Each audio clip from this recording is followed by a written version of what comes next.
Welcome back, True Believers. This is Raktar, and today I'm going to be continuing the archive readings, which I did one part, and I'm going to try and get through the rest of them in this.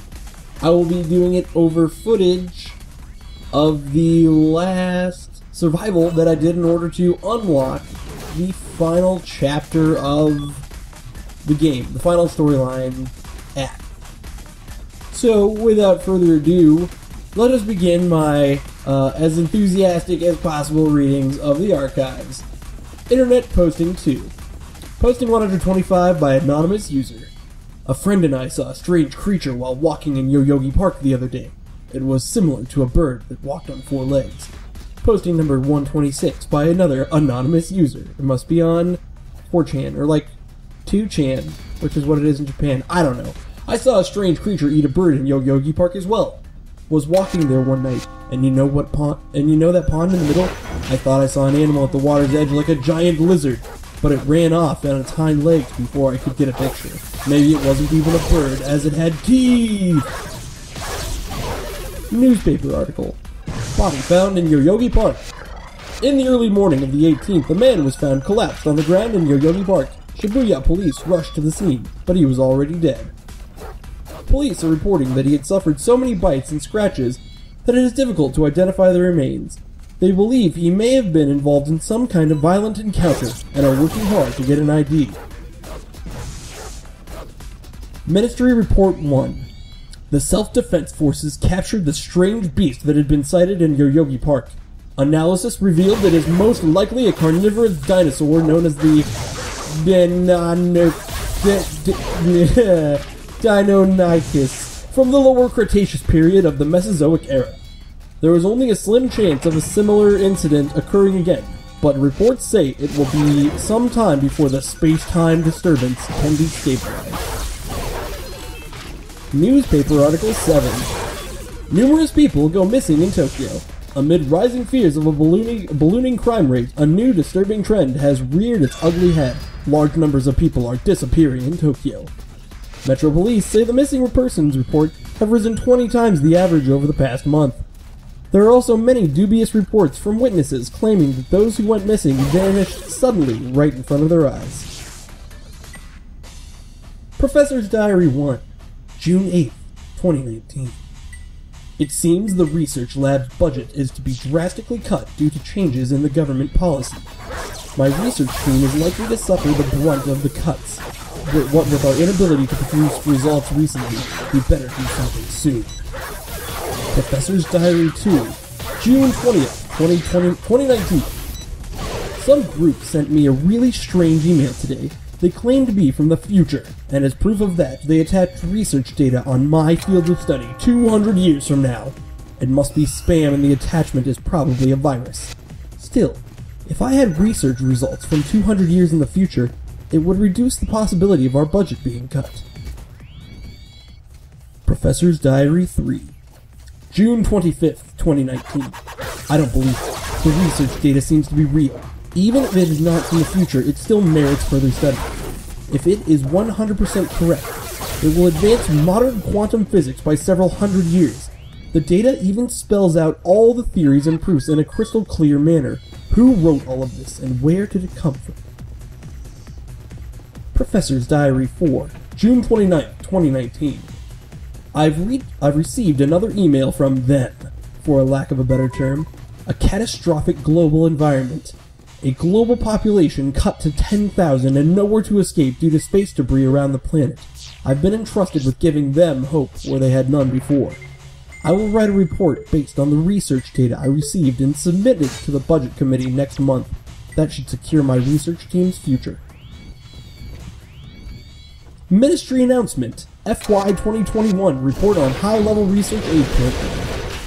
The Ministry of Education, Culture, Sports, Science, and Technology, also known as MEXT, adopted the Quantum Research Institute research on the localization of wave functions for use in high-level research center program that aims to develop top-level research and researchers.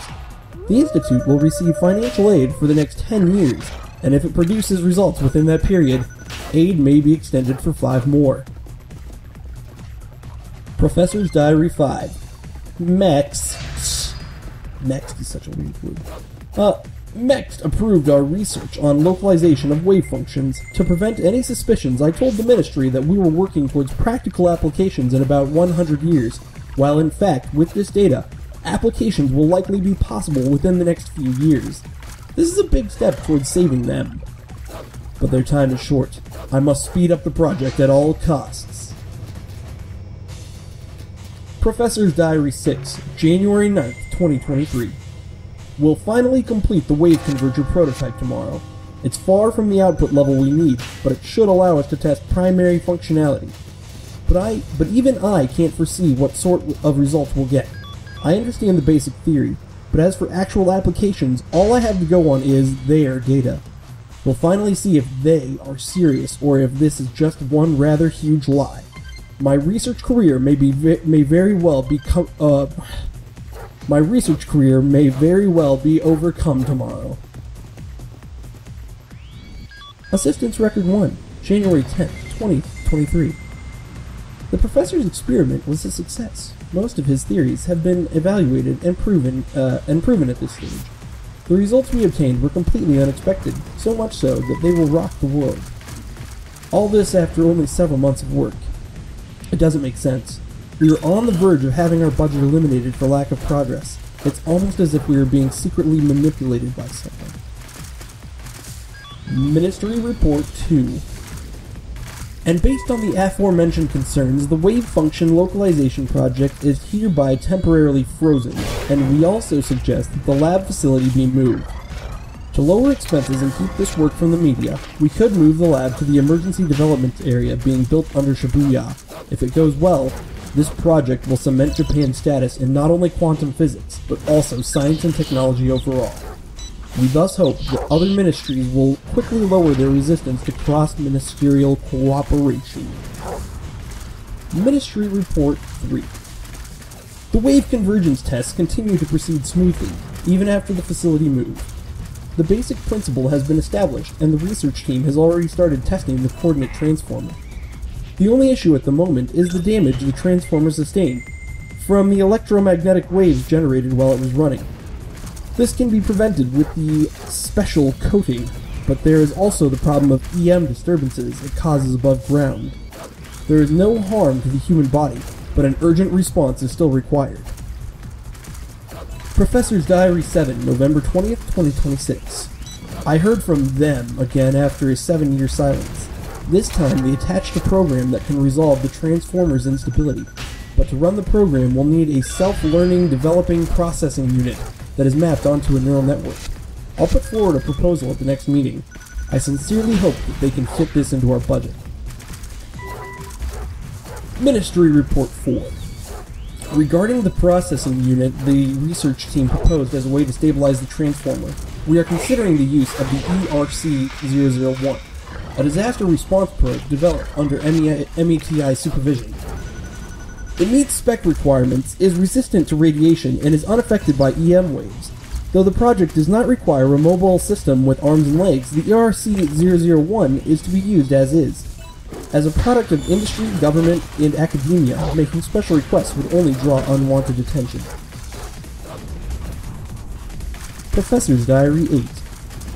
We're on our 15th day of the secondary test sequence.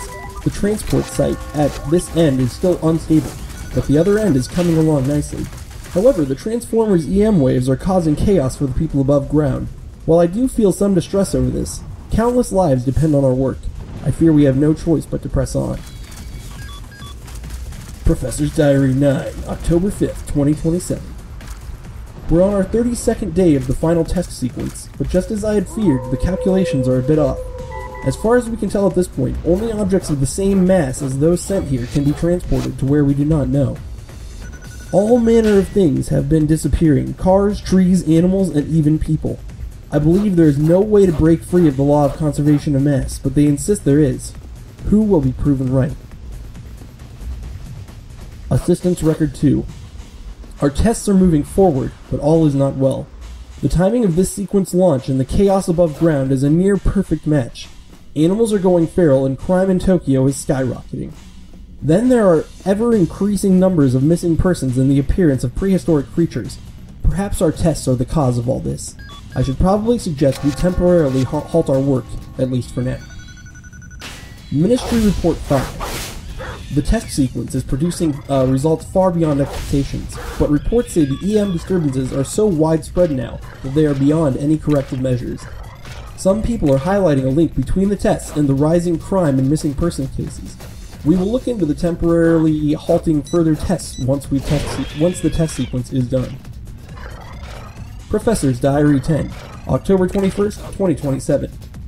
We're now on our 48th day of the final test sequence. In days, transporting of major categories such as entire specific species should be possible. However, the Ministry has now decided to temporarily halt testing once the test sequence is done. They want an in-depth study on the effects of the EM waves being generated. Just when the system was so close to stable operation, we need to get as much work done now while we still can. Official Bulletin. We have an emergency situation on our hands. During tests at the facility under Shibuya, system output suddenly spiked, generating a powerful EM field. The whole team working there is now comatose after suffering acute EM radiation exposure. Please dispatch an ERC to rescue the staff and survey the damage. Just as output spiked, the transformation of a large particle projection space was observed. This will no doubt have a major impact on our temporal axis. Stop the system immediately. Memory Log 1. It's been a decade since the Transport AI Types D's forced transport disaster. In a scant 10 years, the world's population has been halved. We've tried everything imaginable to remotely operate the units that were inactive at the time of the event without result. Is mankind fated to simply die out? Official Bulletin 2. Come in, Transport AI Type D. Emergency order received, code verified, activated. You're 10 years late in waking. 10 long years. Food scarcity.